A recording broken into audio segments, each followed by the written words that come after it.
sur Sud Radio jusqu'à midi pour commenter l'actualité avec aujourd'hui Nicolas Moreau, très en forme, membre du collectif Antigone, Alexis Poulain, journaliste, directeur de la publication du Monde Moderne, Yvan Rioufol, éditorialiste au Figaro. Vous avez publié la Macron de la grande mascarade aux Gilets jaunes aux éditions de l'Artilleur. Il va falloir une suite encore avec des Gilets jaunes. Et Jackie Isabello, vous êtes communicant et cofondateur de l'agence Coriolink. Bonjour à vous. Bonjour Valérie. On va évidemment passer à vos coups de cœur et vos coups de gueule, mais on va parler de Brigitte Macron. Brigitte Macron qui est sur tous les fronts, qu'on a vu à Lyon, qu'on a vu à Marseille. Hier, elle a accordé une grande interview à notre confrère Marc-Olivier Fogiel, où elle a défendu son mari. Elle l'a comparé à Atlas, ce dieu qui porte la voûte céleste. Alors, qu'en pensez-vous ? Est-ce que c'est un atout pour le président de la République ? 0826 300 300. On va parler de cette agression également hier dans une prison du Havre par un détenu radicalisé. Que faire de ces détenus ? La question revient de façon lancinante depuis plusieurs années maintenant. Et puis on se posera aussi la question de ces détenus qui vont être libérés dans quelques temps, qui avaient été condamnés pour terrorisme. Que vont-ils devenir ? Et puis si on a le temps, on parlera des années Pompidou. Les années Pompidou, est-ce que c'était vraiment mieux avant ? Le règne de la bagnole. Qu'est-ce que c'était bien. Non mais on en parle en ce moment. C'était le bon temps. La bagnole, la clope, tout ça. Oh là là. Allez. Même moi ça me manque, j'étais même pas né. Voilà. C'était une belle époque. Ça fait rire notre ami Alexis Poulain. Allez, vos coups de cœur, vos coups de gueule. On va commencer par Alexis, tiens, puisqu'il est en forme. Alors je sais pas si on avait cette pratique sous Pompidou, mais la science avance, c'est le progrès. C'est les vaches à hublot. Alors ça fait longtemps que ça existe, mais c'est bien parce qu'on commence à avoir avec le travail de l'association L214 et d'autres élus qui commencent à faire un peu un écho sur ces violences animales. Alors en fait l'idée c'est de faire un trou dans une vache pour voir comment elle digère les différentes mixtures qu'on essaie de lui donner pour qu'elle grossisse plus vite, pour qu'après elle soit tuée pour qu'on puisse la manger. Et ce hublot en fait il est mis à même la vache et vous avez des images révoltantes en fait où vous voyez l'estomac qui déborde dessus. Enfin, c'est ignoble. Et le ministre de l'Agriculture et même Brune Poisson à l'écologie explique que c'est absolument nécessaire pour la recherche scientifique de regarder ce qui se passe dans l'estomac d'une vache qui digère de la merde qu'on lui donne à manger. Alors peut-être qu'il va falloir qu'on se pose la question de l'agriculture intensive en expliquant que c'est pas le bon modèle, que la vache elle mange de l'herbe, c'est simple, il n'y a pas besoin de faire un trou dedans pour regarder comment ça digère les trois estomacs, et arrêter ce genre de pratiques stupides au nom de la science. Ouais, c'est effectivement des images très choquantes. Et laisser les vaches manger de l'herbe et du foin. Bah oui, mais bon, sauf que ça c'était Pompidou, mon pauvre monsieur. Les choses ont changé depuis. Vous voyez, vous moquez de moi sur Pompidou, mais les choses ont changé. Non, et donc ce qui est pire en soi, c'est qu'on voit le type mettre la main dans l'estomac pour mettre des aliments directement dans l'estomac, pour voir l'effet que ça fait. Donc c'est vraiment odieux. Un commentaire ? Alors déjà pour rappeler à Alexis que Pompidou est un saint-simoniste ou un saint-simonien, donc le progrès est consubstantiel du saint-simonisme et au-delà de l'industrie. Oui, après, je dirais coup de com' réussi de L214. On va pas réopposer croyance et science. C'est vrai que la science, quand elle est exposée comme ça, sans décryptage, c'est quelque chose qui paraît assez atroce. Après, est-ce que c'est pas la science les de chercher à donner qui à manger allaient voler des cadavres pour découvrir comment on devenait chirurgien au-delà de ce qu'on leur accordait, tout ça c'est assez atroce quand c'est pris brut de décoffrage. Après, l'évolution de la société passe des fois par des choses qui, si elles sont prises brut de décoffrage, sont révoltantes. qu'on ne comprend Maintenant, il faut, je pense, quand même donner la parole à des gens qui sont un petit peu plus précis pour montrer si c'est absolument atroce, si la souffrance des animaux est inqualifiable, ce qui ne semblerait pas. Et l'utilité, j'ai écouté quelques spécialistes, l'utilité pour ce laboratoire de recherche, parce que maintenant, ça n'existe nulle part ailleurs, il semblerait qu'il faille encore passer par là. Après, la simple image et le simple discours, c'est vrai que c'est atroce. Oui. Après, c'est vrai que la finalité de la recherche, c'est surtout très mal défendu en fait d'un point de vue recherche, c'est-à-dire que sur les images même de L214, on voit aussi des lapins qui sont enfermés dans des cages extrêmement exiguës, des poulets qui sont enfin, c'est impardonnable. Et sur le côté scientifique, effectivement, on se dit qu'on pourrait mettre quelques hublots dans quelques vaches, mais on ne le fait pas en fait. Il y a une différence en fait dans le but à la fin, c'est-à-dire qu'on le fait pas pour le bien-être animal, on le fait pas pour apprendre à soigner ces vaches, on le fait pas comme on le ferait scientifiquement pour pour des raisons qui seraient humanistes envers les animaux. Non, c'est vraiment pour des raisons de production. De productivité. Alors ça existe, je lis que ça existe depuis le 19e siècle. Super vieux, en fait. Et ça permet, grâce à des ouvertures de 15 à 20 cm, d'accéder aux rumen. C'est l'un des 4 estomacs de l'animal pour étudier sa digestion et pour, évidemment, optimiser la performance et la productivité de ces animaux. C'est si on passe de 7 milliards à 10 milliards de personnes et qu'on considère qu'il faut optimiser les moyens de produire une alimentation qui permettra à des sociétés de se développer comme on souhaite qu'elles se développent, c'est vrai que rappelez-vous, Washington, pour gagner la guerre, a infecté son armée de la variole en disant il a trouvé un truc et les États-Unis sont devenus ce qu'ils ont devenu. Winston Churchill, sans les Dardanelles, n'aurait pas été Winston. Et c'est atroce, c'est pas des vaches, c'est des êtres humains. Alors c'est con ce que je dis, mais c'est vrai que si on décontextualise... Là, je rejoins un peu Jackie, parce qu'il y a un industriel qui a été... Alors évidemment, lui, il va défendre son point de vue, mais quand on prend l'image brute, elle est abominable. Lui dit que ça a permis de réduire l'usage d'antibiotiques en élevage, de réduire les émissions de nitrate et de méthane, donc de gaz à effet de serre, qui sont liées à l'élevage. Mais c'est vrai que c'est un argument qui convainc en tout cas pas les gens de L214. En fait, c'est ce principe du progrès qui crée les problèmes pour en fait trouver les solutions. L'idée de dire pourquoi on a besoin d'autant de vaches, pourquoi on fait autant d'élevage, est-ce que c'est nécessaire d'avoir cet élevage intensif, est-ce que c'est nécessaire de gaver les vaches pour qu'elles grossissent plus vite, est-ce que c'est nécessaire de leur donner des antibiotiques. Si elles étaient bien traitées, ces vaches, elles n'auraient pas besoin d'autant de mixtures, d'autant de trucs qui sont dignes d'un coureur cycliste du temps de Jackie, votre coup de gueule, votre coup de cœur. J'ai mis votre image sur le serpent après la vache. Oui. C'est une espèce d'animalité ce vendredi matin qui est assez délicieuse. Moi, c'est un coup de chapeau. Vous savez que je râle souvent à tous les gens qui en France disent on vit dans une dictature. En revanche, ça existe. Et le collectif Forbidden Story qui permet, qui est une organisation qui permet à des journalistes qui travaillent dans des pays où c'est très dangereux d'être journaliste, où on risque sa peau, de poursuivre les enquêtes si jamais on porte atteinte à leur intégrité physique. Je trouve que cette initiative est assez remarquable parce que déjà, si jamais on n'arrive pas à faire taire celui qui est porteur de la mauvaise nouvelle parce que son histoire va lui survivre, ça incitera à considérer que la violence n'est pas une solution. Et puis, cette nouvelle façon d'utiliser les nouvelles technologies pour permettre, dans certains endroits, d'éradiquer des pratiques totalement douteuses et notamment en matière d'extraction des métaux précieux. Je trouve ça super, je voulais le signaler. Vous avez raison. Nicolas ? Moi, j'avais un coup de gueule contre la pétition de 200 universitaires qui a été signée contre le CNRS. Alors, c'est un de leurs camarades, assez pétitionnaire, qui a été déclassé 3 fois dans les examens d'entrée au CNRS. Ça veut dire quoi, déclassé ? C'est-à-dire Ça veure dire que suite à l'oral, il a perdu des places et qu'il a été jugé pas recevable. Ouais. Et évidemment, les pétitionnaires lancent une pétition pour accuser le CNRS, évidemment, de racisme et de discrimination sociale.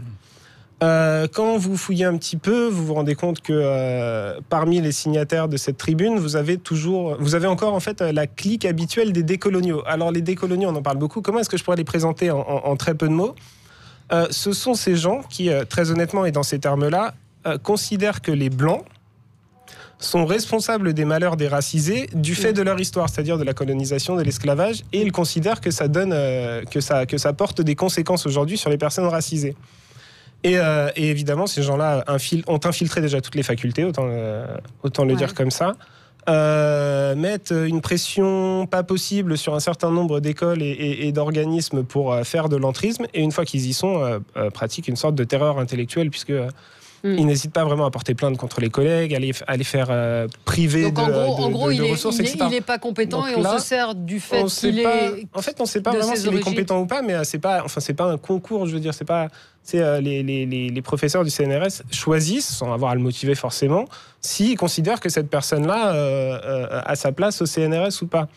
En l'occurrence, moi, je trouve ça plutôt sain que le CNRS se méfie des décoloniaux comme de la peste. Parce qu'ils portent une idéologie qui est profondément raciste, en fait, qui classe les gens sur la base des couleurs. À partir du moment où vous êtes blanc, on a le droit de vous accuser de tous les maux et de vous détester totalement. Donc, Je trouve ça plutôt simple que le CNRS s'en méfie. Oui, j'avais entendu parler, mais c'est très bien exposé. En effet, maintenant, les racisés sont les nouveaux racistes. Alors, ça a été importé des universités américaines. Et en fonction de vos origines, de votre statut de minoritaire, de la couleur de votre peau, vous serez jugé comme étant coupable ou innocent. C'est un peu ça. Et ça donne des aberrations, y compris dans des exigences de censure pour le théâtre. On a vu ça en France, etc. Et donc, c'est vraiment un nouveau totalitarisme qui vient et qui est agréé par toute une partie de la gauche et de l'extrême gauche, oui, en effet. Alors, on va passer à votre coup de gueule dans un instant. Moi, je voulais revenir. J'ai déjà fait ce coup de gueule hier, mais je recommence. C'est en Seine-Saint-Denis, cette chaîne humaine devant une école pour déloger les dealers. Je suis absolument sidérée d'entendre. J'ai encore entendu un reportage ce matin, les parents donc de l'école Hugo Balzac qui se mobilisent pour empêcher les dealers de pénétrer dans l'école pour déposer de la drogue. Alors, ils sont poursuivis par les flics, ils sautent par-dessus le mur. Et puis ils ne sont pas poursuivis, ça fait des mois que ça dure. Ouais. Et on se demande quand même où on vit, comment c'est possible que... D'autant que... C'est depuis un mois, tous les parents... Quand on fait remarquer qu'en France, vous avez des cités où l'état de droit n'existe plus, on est là pour vous dire, mais pas du tout, la police va où elle veut, partout où elle veut, et là, on se rend bien compte qu'il y a naturellement des endroits où la police ne peut plus venir. Et d'ailleurs, elle ne vient même pas à l'idée de la police d'aller dans ces territoires perdus. Ils y vont, mais ils n'arrivent pas à les attraper. Il n'y a pas de relais judiciaire. Il n'y a pas de volonté, il n'y a sans doute pas de volet judiciaire aussi. Et surtout, ce que l'on voit apparaître, c'est la tentation pour les parents d'élèves de faire eux-mêmes la police. Donc on voit poindre ce risque de milice privée à la limite. Ouais. Là, il y a des policiers. Le ministère de l'Intérieur va envoyer 21 policiers, mais la ville avait envoyé des vigiles qui ont disparu au bout de quelques temps. Ils ont rehaussé les murs, vous vous rendez compte où on en est, rehaussé les murs.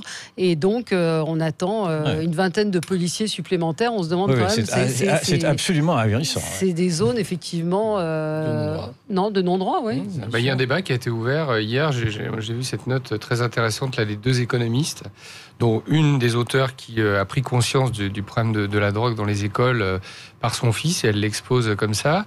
Et ils ont fait une analyse économique extrêmement pertinente en disant on est le pays le plus répressif et on est le pays où ça fume le plus. Elle dit 50% des gamins de moins de 17 ans ont expérimenté l'utilisation du cannabis, et elle dit il faut tout revoir ça, de toute façon ça ne fonctionnera pas, il faut protéger les jeunes, et donc...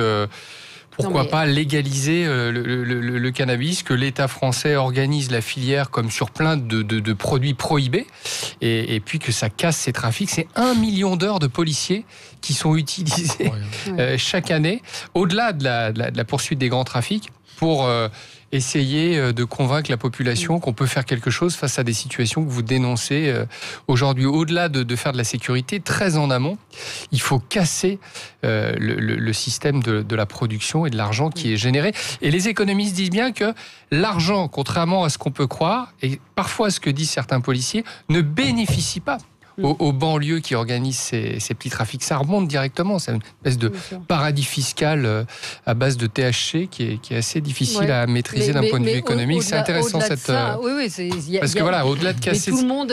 Après, il y aura la cocaïne. Après, voilà, c'est un peu aussi l'argument qui est avancé. Alors, oui, mais c'est ce qui montre bien... C'est plus ce problème de délinquance organisée. C'est-à-dire qu'on voit, on a vu dans le reportage de Quotidien il y a 2 jours, ces mecs en capuche qui, devant la caméra, hurlent pour prévenir de l'arrivée de la police. Donc, il y a un système qui est organisé et qui est laissé, alors, ils expliquent, et alors avec des vraies bases, c'est-à-dire dans certains pays, on a de la statistique, et notamment aux États-Unis ou au Canada, et ils montrent bien que cette angoisse de passer au-dessus, elle n'existe absolument pas. Elle n'existe absolument pas. Ils montrent bien que quand c'est maîtrisé, bien au contraire, les gamins fument moins, parce que si vous dédiez des points de vente, quand il y a un gamin qui rentre, tout de suite, vous voyez que c'est un mineur qui n'a rien à foutre là, ce qui n'est pas le cas, par exemple, dans un bureau de tabac. Il y a des gamins vont acheter des trucs... Moi, je me suis battu avec mon fils sur ces histoires de foot pour parier sur le PSG. Je me suis dit, mais ils font quoi, les gars du bureau de tabac? Ils voient bien que tu as 16 ans. Enfin, ils n'arrivent pas à maîtriser. Donc, cet argument-là, il est traité. Alors, encore une fois... de manière dépassionnée économiquement, et il semblerait qu'il faille engager une réflexion pour casser ce trafic. Et d'un point de vue économique, on pourrait en tout cas faire évoluer les choses, si j'en crois ces économistes qui ne sont pas du tout des vendeurs de ceci ou cela. Ouais, enfin, je ne suis pas très convaincu parce que l'observation montre que l'économie souterraine est celle qui fédère un peu la relative tranquillité. C'est avec des ce qu'on dit souvent. Mais ça fait des années que ça dure. Et donc on peut imaginer que si on enlève l'économie si on soustrait le trafic du cannabis, on y mettra à la place un autre trafic illégal qui sera plus grave encore. Et donc on est dans un engrenage. Moi je suis tout à fait réticent à cette légalisation. Mais d'accord. Ouais. Allez, on va marquer une pause et puis on passera au coup de gueule d'Yvan Rioufol qui va nous permettre de débattre de la censure macronienne. C'est votre blog aujourd'hui dans le Figaro et c'est un bon sujet de débat à propos de cette loi qui vise à lutter contre la haine sur Internet et qui pose... Valérie Expert. Avec vous sur Sud Radio et on débat avec Yvan Rioufol, Jackie Isabello, Alexis Poulain et Nicolas Moreau. Alors le coup de gueule d'Yvan Rioufol à lire dans le Figaro d'aujourd'hui, dans votre bloc-notes, la censure macronienne. Alors c'est à propos de cette proposition de loi visant à lutter contre la haine sur Internet. C'est-à-dire qu'il y a une pente liberticide qu'on observe dans la Macronie, qui a commencé par la loi contre les fake news, qui demande à ce que ce soit un juge qui dise la vérité dans des cas très précis de fausses nouvelles, mais enfin c'est difficile d'appréhender une fausse nouvelle et c'est pas au juge en tout cas de dire quelle est la vérité. Et là, vous avez eu depuis mercredi, vous avez la commission des lois qui étudie la possibilité de sanctionner des propos haineux sur l'Internet. Alors on comprend bien la bonne intention, naturellement les propos haineux c'est tout à fait insupportable à entendre, mais le propos haineux c'est pas une notion juridique, ça se définit. Or il n'y a pas de définition du propos haineux, sinon que haineux celui qui est homophobe, celui qui est islamophobe, celui qui est raciste. Mais donc la loi déjà. D'abord, ils peuvent tomber sur le coup de... Parce que la loi de 1881 est très bien faite, elle sanctionne qui elle veut déjà, elle est formidable, il n'y a pas besoin d'en rajouter. Et donc là, cela met en question la liberté d'expression. Parce que si vous critiquez la PMA pour toutes, par exemple, vous risquez d'être accusé d'être homophobe et donc de tenir un propos haineux. Donc, si vous critiquez l'immigration... extra-européenne qui n'arrive plus à s'intégrer, vous allez être traité des xénophobes. Donc, mais qui va décider de ça ?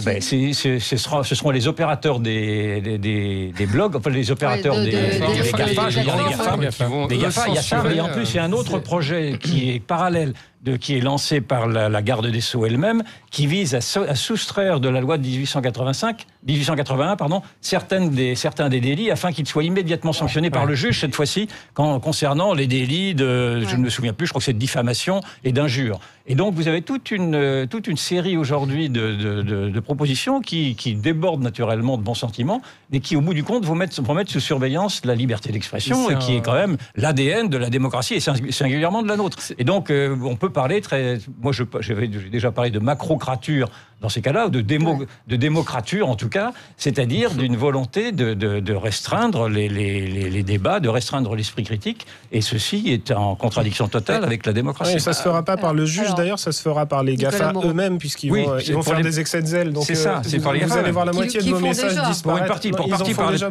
Pour partie par les GAFA et pour partie par les juges. Mais c'est-à-dire que la moitié de ce que vous posterez sur Facebook ou Twitter ou Instagram va partir automatiquement par des filtres automatiques. Donc si vous voulez débattre de la PMA pour toutes, par exemple, vous ne pourrez plus si vous allez trop loin dans l'argumentaire en disant que vous êtes contre, ce qui est mon cas, que les femmes puissent... Vous dramatisez pas un peu le... Non. Je ne pense pas. Parce qu'il y a la loi, les propos injurieux, racistes... Justement, il y a la loi, elle existe. Oui, pourquoi vouloir aller plus loin ? Aujourd'hui, ce qu'on voit, c'est une démission des États devant les GAFA. Simplement dire que c'est les GAFA qui vont faire la loi. Quand vous avez l'anniversaire de Tiananmen, Twitter ferme d'emblée plusieurs milliers de comptes d'opposants en disant l'algorithme allait un peu trop vite, effectivement ils ont le droit de parler. Non, ils sont de mèche. Vraiment, il y a une volonté de ne pas fâcher un gros client ou un gros marché du moins. Donc c'est extrêmement dangereux de faire croire d'abord que les GAFA font la loi, parce que derrière c'est un choix aussi d'angle. Vous avez sur Facebook, vous pouvez filmer un massacre que vous faites dans une mosquée, mais vous pouvez pas mettre un nichon. Ça c'est la règle de Facebook. C'est pas normal. Ils ont reconnu leur erreur. Non, mais ils ont reconnu leur erreur, mais quand même. Et quand vous regardez le travail des modérateurs Facebook, c'est un enfer. C'est-à-dire que c'est pas des robots qui le font. C'est des jeunes qui sont souvent à Berlin et qui font ça et qui passent leur journée à regarder des horreurs pour les modérer. Donc c'est pas voilà, et qui deviennent de stress post-traumatique. Exactement. Il y a plusieurs articles qui sont sortis sur le cas des travailleurs de la modération de Facebook. C'est scandaleux. Et donc de vouloir faire croire l'arbitraire parfois de certaines modérations. Et qu'on ne peut pas voir. Enfin, vous avez la modération Facebook, c'est comme si vous mettez 10 douaniers pour surveiller tout le Sahara. C'est impossible en fait. Ça sert à rien. Donc ils font semblant pour dire que regardez, on est dans les clous, on le fait. Mais vous avez non seulement ça, mais Facebook qui lance sa monnaie, sa crypto-monnaie qui s'appelle Libra. Et Bruno Le Maire qui arrive trop tard comme d'habitude pour dire ah mais non, c'est les États qui font la monnaie. Vous savez, c'est trop tard.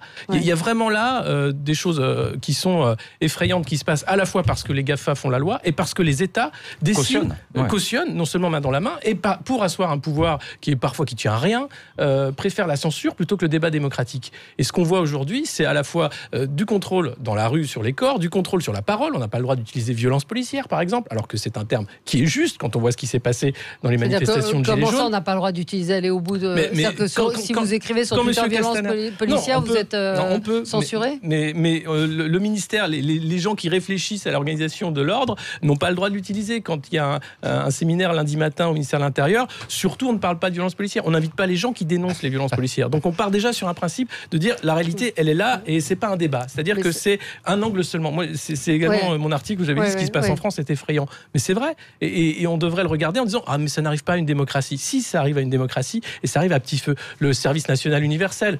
Une vaste blague, mais qui en dit long sur une mentalité d'embrigadement aussi. Oui, alors j'ai vu que vous aviez tweeté que c'était la formation de milices. J'avoue que votre tweet m'a... mais c'est un mouvement de jeunesse. Ouais. Alors, ils sont pas armés aujourd'hui, c'est rigolo, ils prennent des insolations au soleil en chantant la Marseillaise, tant pis, pauvre gamin, mais qu'est-ce que c'est derrière? Mais le service militaire, c'était quoi? C'était aussi mais non, le service militaire, c'est l'armée de la République, ça n'a rien à voir. Là, vous avez une chose où on vous fait croire que... le SNU, mais... L'armée, c'est tout à fait autre chose. Essaye de nous emmener sur des terrains où on va se disputer. Je te connais à force. Le SNU, mais revenons, c'est n'importe quoi. Non, parce que ça va du même. Et les médias, notamment les médias publics, aujourd'hui, que fait France 2? Elle sort une série sur le service national universel. C'est de la propagande, c'est pas de l'information. Donc on est en train de voir des médias publics qui sont repris en main par le pouvoir. Vous avez Matignon qui disait que RFI devait devenir l'organe de presse de la France à l'étranger. Non, c'est un média public, c'est pas l'organe de presse du gouvernement ou de la France à l'étranger. Enfin, il y a un mélange des genres, il y a une confusion volontaire faite par une petite clique qui fait que les gens ne savent plus où ils sont, plus ils habitent. Et quand vous dites que, attention, on est en train de glisser, on vous rit au nez, on vous prend pas au sérieux. Eh bien, je suis désolé, ce qui se passe est effrayant. Vous êtes d'accord avec ce que dit Yvan Rioufol? Moi, je trouve que c'est un mal pour un bien. Rappelez-vous, quand on a voulu expérimenter un peu trop la démocratie au début, qu'on n'avait pas l'habitude, ça s'est transformé en terreur. Aujourd'hui, cette espèce de liberté d'expression avec le numérique, elle nous a submergés. Donc on est tous les complices de ce qui se passe sur les GAFA et les GAFAM. À un moment, on réclame un peu de limite sur ceci ou cela. Et donc on le fait toujours de la mauvaise manière, c'est-à-dire qu'on demande toujours à quelqu'un de nous aider à nous réglementer. Et les anglo-saxons ont un principe qui est assez sain, ils parlent de littératie, c'est-à-dire que eux, c'est de dire, c'est toi-même qui arriveras à te former à cette limite.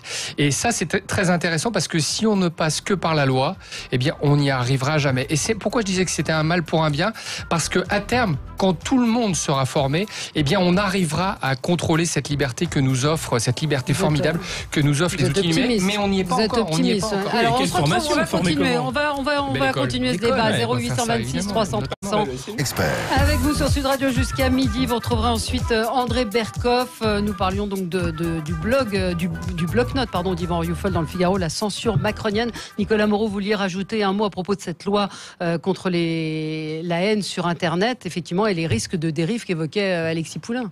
Oui, en fait, ça a très bien été dit, mais le problème, c'est qu'on voit mal ce que ça apporte de plus par rapport à la loi précédente. Bah oui. Et à partir du moment où on voit mal ce que ça apporte de plus, on est fondé à craindre que ça n'apporte que du mauvais finalement. Mais Parce que ceux concernés par les contenus faisant l'apologie des crimes de guerre, des crimes contre l'humanité, le harcèlement, le proxénétisme, tout ça existe, atteinte à la dignité de la personne humaine, tout ça existe déjà, la violence, la discrimination. On va pas changer la loi. Après, on peut même se poser la question de est-ce que c'est vraiment si malin que ça de censurer tous ces propos alors qu'on serait mieux fondé à les démonter. Oui, puisque ce sont des propos qui de toute façon se répandent par les réseaux sociaux, mais pas uniquement, par les repas de famille, par n'importe quoi. Tous ces propos-là se répandent. Et en fait, la seule chose qui se répand pas, ce sont les réponses à ces propos. Donc au bout d'un moment, il va peut-être falloir qu'on change de stratégie. Vous savez, qu'on reprenne un peu goût à la liberté et qu'on réapprenne à débattre même des propos les pires. En plus, le contexte aujourd'hui, il est d'avoir donné à ces réseaux sociaux un statut de contre-pouvoir. C'est-à-dire qu'aujourd'hui, ne serait-ce que le mouvement des Gilets jaunes est un mouvement 2.0. C'est-à-dire que ce sont des mouvements qui se fédèrent sur les réseaux sociaux. Moins dans la rue que sur les réseaux sociaux, par exemple. Et sur les réseaux sociaux se dit maintenant pratiquement tout. Vous n'avez plus aucune censure. Alors, avec du pire et du meilleur, bien entendu. Mais ça devient un danger pour les pouvoirs en place, qui, naturellement, ils n'arrivent plus à contrôler. Ils n'ont plus le monopole de rien, ni même les médias, qui sont contournés par des gens qui peuvent même se dire eux-mêmes comme étant des journalistes. Ça, c'est l'inconvénient de la chose. Mais au bout du compte, quand même, vous avez une vérité plus directe qui est accessible aujourd'hui par les réseaux sociaux. Et c'est ceci qui est vu comme un danger. Parce que c'est un pouvoir qui se développe, naturellement. L'important, c'est le travail de la source. Vous êtes habitué à ça. Mais aujourd'hui, quand on discute avec des gamins, que le matin, ils prennent leur Snapchat, leur expliquer quand ils cherchent une info, quand ils disent « je l'ai trouvé sur Internet », c'est très compliqué de leur dire quelle est ta source. Est-ce que tu as compris la différence entre le Figaro ou l'Homme moderne et tralala-pouet-pouet.com? Vous vivez dans le monde de oui, là. Enfin, vous êtes chez les bisounours. Non, je vis dans un monde où mais on n'en est plus là. Moi, l'école, on va devoir former des gamins. Valérie, quand on décide sortez, de alors, ne je veux plus... dire, comme disent les auditeurs qui m'agacent quand ils disent sortez de votre studio parce qu'ils savent pas ce qu'on fait. En dehors du studio et qu'on n'est pas incrusté dans le studio. Ah bon? Mais non, figurez-vous qu'il m'arrive de sortir, je ne sais pas. Valérie, quand on a décidé de ne plus jeter le trognon de pomme par terre, mais de le jeter dans la poubelle, de se dire c'est mieux dans la poubelle, on a conscientisé quelque chose qui était un acte social ou un acte de société. Vous avez écouté mon coup de gueule ou pas sur les mecs qui vont mettre de la drogue dans les écoles? Bien sûr, mais par rapport à cette information sur Internet, eh bien, il faut que les gens se dotent eux-mêmes des moyens de traverser dans les clous, de mettre leur pomme. C'est pas ce qu'on leur fait. On les infantilise une fois encore en empêchant la parole. La loi les infantilise, mais c'est une première étape. Mais ça se passe toujours comme ça. Non, ça se passe toujours comme ça. Je crois que si on mettait un paquet sur l'éducation aux médias, ce serait différent. L'éducation aux médias est une chose, mais porteur d'espoir. À la limite, il n'y a pas non plus besoin toujours d'éducation. Par exemple, vous parliez des violences policières. Les violences policières, elles n'ont été révélées que par les vidéos qui ont été postées par des amateurs. Ça n'a pas été posté par les médias. Les médias auraient fait la censure de ceci. Pour le reste, donc il y a beaucoup de choses, beaucoup de vérités qui sont dites aujourd'hui et qui passent très directement et sans avoir besoin de messages biaisés par ces internets-là, par les mouvements, par les réseaux sociaux. Derrière, il y a bien une idée de censure d'empêcher justement cette sphère-là. Et donc, vous avez une tentation, naturellement, de reprendre contrôle à travers les médias, à travers le pouvoir, à travers les amis des médias et des pouvoirs, bien sûr. Voilà. Parlons de Brigitte Macron, un sujet qui va, je pense, faire beaucoup réagir. Est-ce que c'est un atout pour le président de la République? On la voit un petit peu partout. Donc visiblement, il y a une volonté de la mettre en avant. Elle avait dit qu'elle voulait jouer un rôle. On l'a vu à Marseille, on l'a vu à Lyon, on l'a vu hier. Donc elle a été longuement interviewée par Marc-Olivier Fogiel à l'occasion donc de sa nomination. Enfin, elle a repris la présidence de la Fondation des Hôpitaux de Paris qui était détenue par Bernadette Chirac. Pourquoi tout ça? Parce que je pense que l'exécutif pense avoir gagné par rapport au mouvement des Gilets jaunes, parce que Brigitte Macron devait faire ce grand entretien, cette grande interview sur même la télé publique, ça aurait dû être chez Drucker, pour, je pense, le vrai truc. Et puis, non, ça faisait quand même un peu désordre. Donc, si elle sort du bois maintenant, c'est que on pense que la crise est finie et qu'on peut y aller. Et vous avez une interview avec Marc-Olivier Fogiel, incroyable, de quelqu'un qui vit dans un roman, qui explique que le président c'est Atlas, que l'histoire donnera raison à son mari, que ce qu'il fait c'est vraiment génial, qu'on n'arrive à rien avec la violence, quand on parle justement des violences policières. On est là dans quelque chose, c'est un peu... 1789 avec la télé, quoi. Et non, mais vraiment, vous avez ce moment où vous avez une élite qui est complètement déconnectée, qui l'assume vraiment. Vous l'avez écoutée en entier? Parce qu'elle dit qu'elle, au contraire, est là pour ramener. Elle le dit que son mari, parfois, est très isolé, que le pouvoir isole, etc. Mais en filigrane, tout ce qu'elle dit, c'est qu'il fait un travail génial, de titan. Bah oui, mais qu'est-ce que vous voulez qu'elle dise? Elle le fait sous une autre forme, en fait. C'est ça qui est très fort. Nicolas Moreau, on va y revenir. En fait, ce qui est très fort, c'est qu'elle touche d'autres populations. et que elle complète extrêmement bien Emmanuel Macron. C'est-à-dire qu'Emmanuel Macron, il s'est mis beaucoup dans des situations où il paraissait extrêmement froid, extrêmement déconnecté, et puis un peu inhumain aussi quand il tient pendant 6 heures face à un maire capable d'apprendre par cœur tous les dossiers. Bon, c'est très impressionnant, mais c'est pas du tout quelque chose à quoi on peut s'identifier. Et elle, en fait, elle le complète extrêmement bien sur ce sujet où elle essaye d'amener un côté humain à la chose.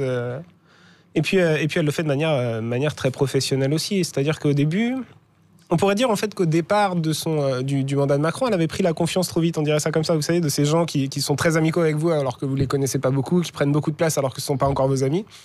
Elle avait très mal commencé là-dessus, en se donnant un rôle qu'elle n'avait pas vocation à avoir puisqu'elle n'avait pas été élue. Et elle s'est mise en retrait pendant 1 an ou 2. Et là, elle revient de manière extrêmement professionnelle en reprenant le flambeau de Bernadette Chirac, ce qui n'est pas rien, pour la popularité notamment.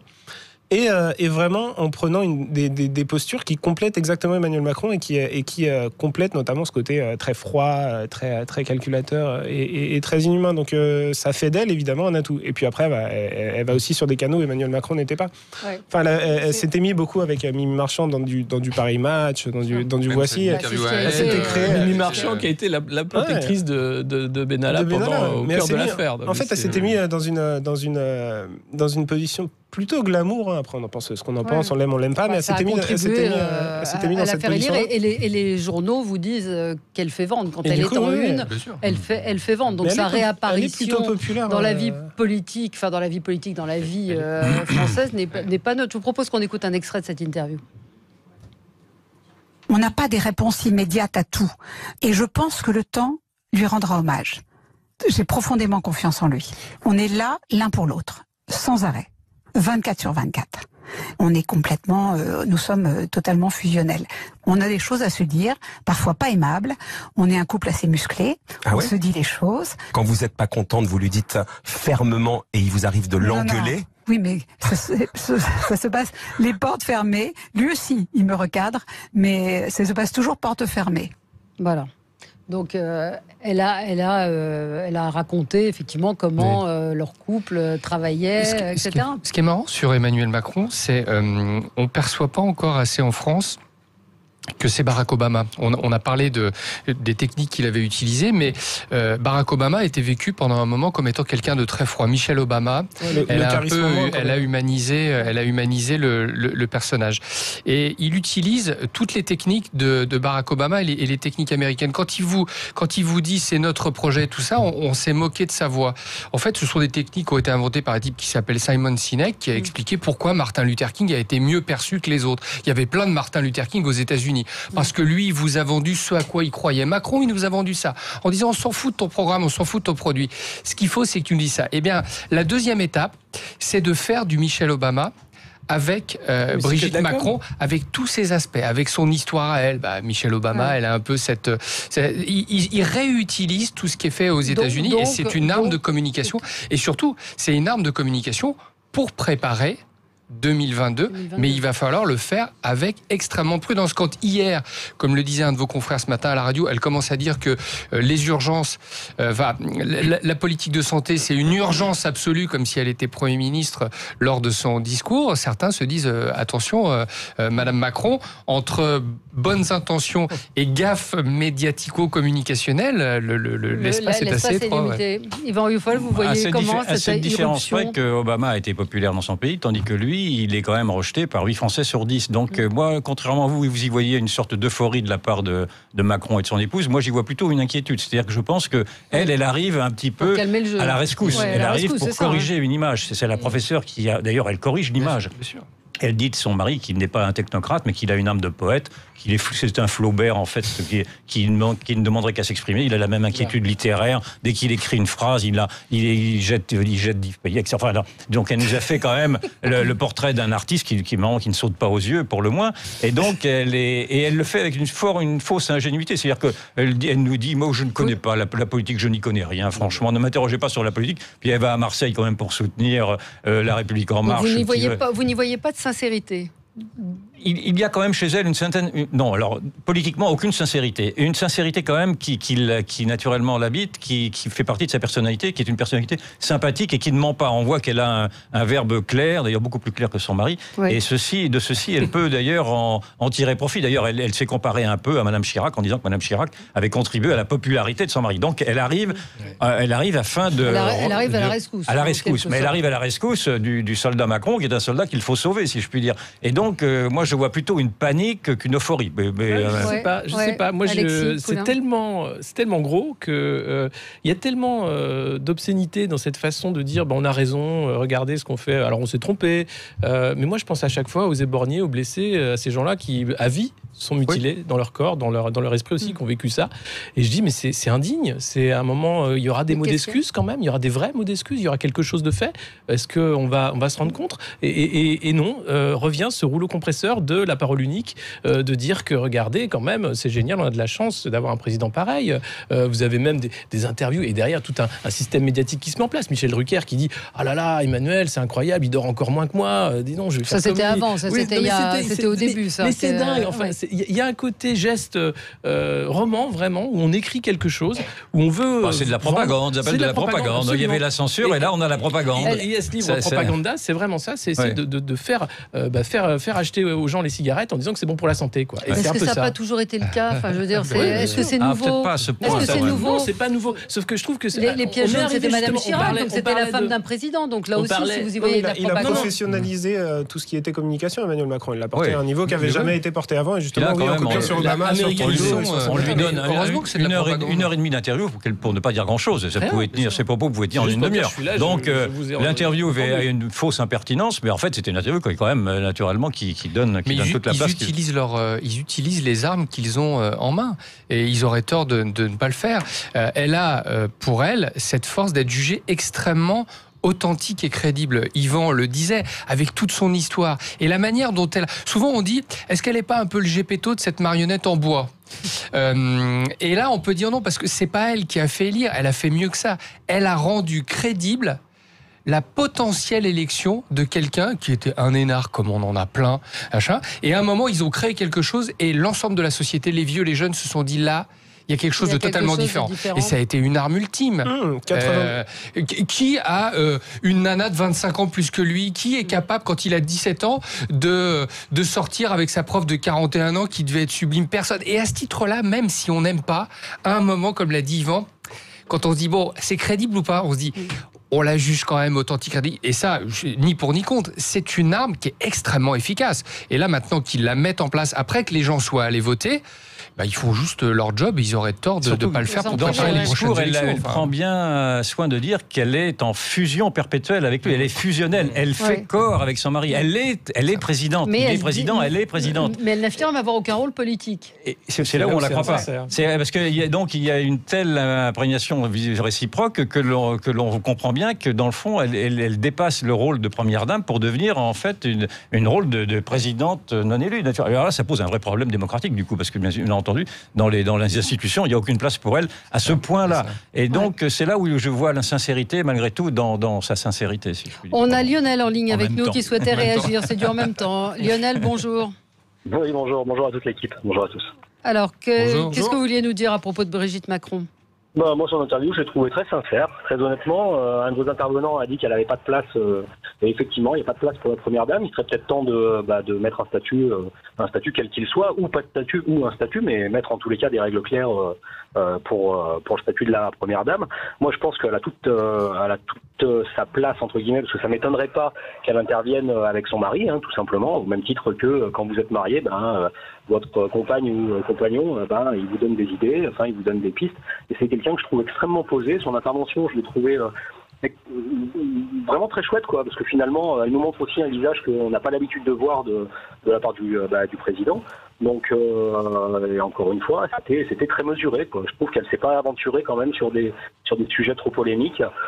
Voilà, elle a parlé un peu de Benalla, mais bon, c'était pas non plus, c'était pas phénoménal. Donc, moi, je trouve qu'elle a vraiment toute sa place. Honnêtement, elle a toute sa place et je la trouve vraiment très bien et très posée dans son job. Voilà, elle a dit effectivement qu'ils avaient sous-estimé l'affaire Benalla. Et elle a dit un petit mensonge en disant je n'étais pas proche de lui. Tous les gens qui ont écrit des bouquins en donnant pas leur nom vous disent que là-dessus. Après, dans la Macronie, le statut, évidemment non, pour répondre à votre interlocuteur. Au début, ça avait été évoqué, mais dans la manière dont ils ont l'habitude de gérer leur narratif, surtout ne pas créer un statut de la première dame. Il y a d'autres qui l'auraient fait, mais elle, comme ça, c'est du soft power. Elle fait une espèce de diplomatie déguisée. Si on lui crée un vrai statut, c'est la pire connerie qu'il pourrait faire. En étant ni dedans ni dehors, elle est encore, évidemment, elle est encore plus puissante. Et son arme politique, c'est que si personne ne peut dire leur couple n'est pas authentique, et ça, c'est terrible. Eh bien, elle travaille quoi? Le couple, la famille, toutes les notions qui sont associées. Et aujourd'hui, dans la Ve République, c'est le seul couple présidentiel dans l'histoire, sauf peut-être monsieur et madame Pompidou, qui peuvent dire on s'aime à fond et on n'est pas un power couple juste pour être président de la République. On l'a été bien avant et on a renversé plein de barrières. Et ça, c'est Nicolas, vous en faites quoi, vous? Mais c'est le produit de com, justement. Mais il y a quand même en plus, me semble-t-il, dans leur relation, une sorte de présence plus tutélaire de l'épouse, plus maternelle, si je puis dire. Et d'ailleurs, j'en veux pour preuve qu'elle s'est adressée directement à l'entourage du président de la République, qui ne l'aimait pas, le précédent entourage, pour dire à celui-ci qu'il fallait qu'il allège son programme, parce qu'il reproche au président, justement, d'avoir un programme qui le coupe des gens. Et donc, elle a quand même demandé, c'était une sorte d'acte politique de dire à l'entourage du président qu'il lui enlève des rendez-vous. Quand même. Nathalie Chute, dans son bouquin, le dit très bien. Elle dit il rêvait qu'elle disparaisse. Oui, mais donc elle sort de ce rôle et donc elle est plus maternante et donc elle le fait placer un peu dans son rôle d'enfant. On a toujours l'impression, quand même, que cette différence d'âge, que naturellement, lui est en admiration devant elle. Enfin, on sent qu'il y a quand même, malgré tout, un déséquilibre. Et on sent poindre ce déséquilibre quand même dans leurs relations personnelles. Allez, on se retrouve dans un instant. On va parler des détenus radicalisés et de ceux qui vont sortir, ceux qui ont été condamnés pour terrorisme. En tout cas, on va revenir sur cette affaire à la prison du Havre. À tout de suite. Sud Radio, Valérie Midi. Valérie Expert. Avec vous sur Sud Radio pour commenter l'actualité avec Nicolas Moreau, Alexis Poulain, Yvan Rioufol, Jackie Isabello. Encore une agression de surveillant pénitentiaire par un détenu radicalisé. C'était à la prison du Havre. Il avait été condamné pour de multiples faits, braquage, cambriolage, mais aussi pour association de malfaiteurs en vue de commettre un acte terroriste. Il aurait notamment été condamné après 2 tentatives de départ en Syrie. Donc la section antiterroriste du parquet de Paris s'est saisie des faits. Il a été placé en garde à vue alors qu'il est déjà en prison. Mais on apprend que 75% des condamnés pour terrorisme vont sortir d'ici 2022. Donc ça pose une réelle question de ces détenus qui ont été condamnés pour des faits de terrorisme ou radicalisés. Qu'est-ce qu'on va en faire? Et les surveillants pénitentiaires alertent sur cette question parce que c'est pas en prison que les choses s'arrangent. Je sais pas qui veut. C'est un drame. Ce sont des bombes ambulantes. S'ils ont la double nationalité, je trouve que la moindre des choses serait quand même de les déchoir de leur nationalité française et qu'on les renvoie dans leur pays. Je vois pas très bien pourquoi. Mais s'ils sont français. S'ils sont français, c'est plus compliqué. En effet, s'ils sont français, mais je n'ai pas la solution. Sinon, en effet, d'élaborer des rétentions administratives ou je ne sais que des surveillances. C'est horriblement compliqué. En effet, horriblement compliqué. C'est tellement compliqué que le Premier ministre a lancé en juillet dernier une cellule spécifique chargée de suivre ces détenus à leur sortie de prison. Maintenant, quelle efficacité? 196 terroristes définitivement condamnés, 22 sortiront d'ici à la fin de l'année et plus de la moitié seront libérés d'ici l'année prochaine, d'ici à 2022. Donc 75% d'entre eux auront purgé leur on n'arrivera pas à les suivre. Alors, on pourrait demander aux jeunes du SNU de les escorter de manière quotidienne. Mais non, mais ils ont eu trop chaud.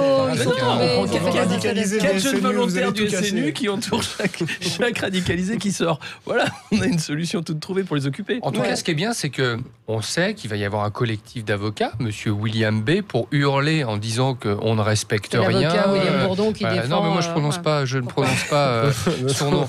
Écoutez, la question qu'on va se poser, c'est de dire, si jamais ils sortent et qu'il se passe à nouveau ce que tout un tas de grands policiers, les Fauvergue et consorts, les Amaury, tout ça, ont décrit, Valérie. Si ça se passe à nouveau, qui politiquement va assumer le fait qu'il il faut arrêter. On ne veut plus les avoir chez nous. Ceux qui sont jugés là-bas, on ne veut pas les faire rentrer. Qui va assumer une posture politique, c'est-à-dire de temps en temps sortir de cette ambiguïté à ses dépens? C'est le sujet sur lequel il faut ça. Eh bien, par exemple, ces histoires de double nationalité, il y a certains pays qui font des apatrides. Est-ce qu'à un moment, politiquement, quelqu'un va décider d'assumer une solution juridique qui ne soit pas forcément les canons de certains comités de l'ONU? C'est le politique qui doit résoudre ces sujets-là.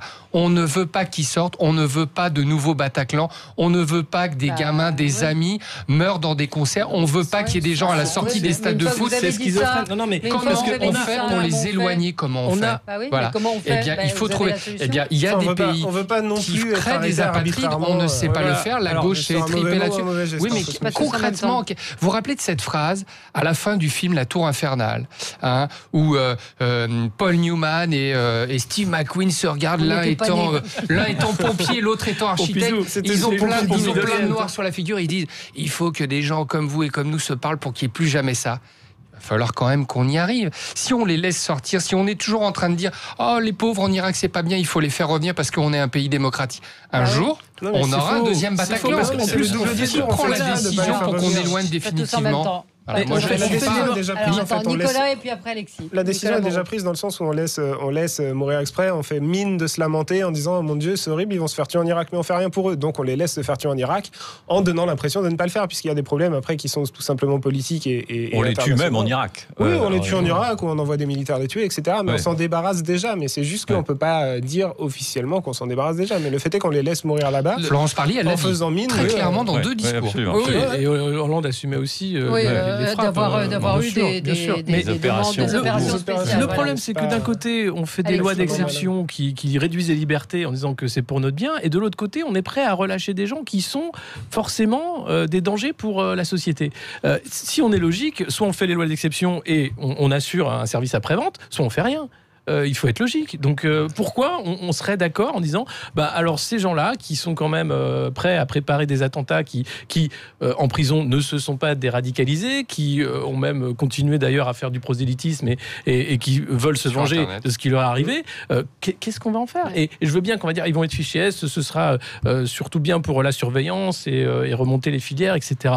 Sans doute que non, puisqu'en prison ils auront du mal à faire les choses. Donc il n'y a pas de stratégie, il n'y a pas de plan, on le voit bien. Et encore une fois, ça va être de l'improvisation pour éviter le pire. Oui.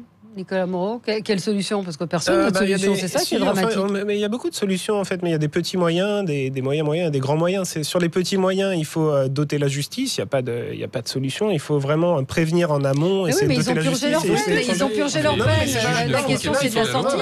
Je parle vraiment en amont, très en amont, essayer de vraiment prévenir la radicalisation par une justice qui soit moins laxiste et qui ne laisse pas dévier petit à petit vers la délinquance de plus en plus grande. Il faut tomber dans une justice où chaque encartade donne une peine, de façon à ce qu'on coupe à la racine les processus où petit à petit on dévie vers de plus en plus de violence. Ensuite, on a évidemment. Mais là, sur le cas de ceux qui vont sortir, on ne peut pas imaginer qu'une fois libérés, ces gens-là ne soient pas laissés sans surveillance. Enfin, j'imagine quand même qu'il y a des choses. Oui, mais ils sont très nombreux. Quand vous voyez l'État, c'est impossible. Il y a un problème technique, moi, qui m'échappe personnellement, mais j'imagine quand même qu'il y a quelque chose de prévu, malgré tout. Mais sinon, le reste, c'est de les remettre, à la limite, de les remettre en rétention ou de les renvoyer quand on peut les renvoyer, s'ils ont vraiment la double nationalité. Il y en a quand même pas mal dans ce paquet-là qui ont la double nationalité. Mais même ceux-ci, le gouvernement de l'État n'ose pas le faire. C'est-à-dire que de faire une déchéance de nationalité, c'est horriblement compliqué. C'est alors que ça devrait être simple. Et ce n'est pas admis, comme il n'est pas admis qu'on puisse... Est-ce que la déchéance de nationalité les empêchera de commettre des attentats ou de revenir en France? La déchéance de nationalité permet déjà de les expulser dans leur pays d'origine. Donc au moins... la déchéance de nationalité en disant que ça les empêcherait pas de se faire exploser, mais maintenant on serait très content de l'avoir pour ne pas avoir à traiter le cas de ceux qui sont partis à l'étranger. C'est éviter du retour et du retard. Allez, on se retrouvera lundi. Et voilà, très bon week-end à tous. Dans un instant, c'est André Berkoff. Et oui, c'est déjà fini. On n'a pas eu le temps de parler de Pompidou. Il est désespéré, notre ami. C'était mieux avant. C'était mieux avant. Voilà. J'ai garé ma DS là devant. J'ai garé ma DS devant. Vous êtes venu sur les quais et vous partez à Pompidou. Là, je pars direct à Javel. Je vais me prendre un shoot d'architecture pompidolienne. Merci à tous les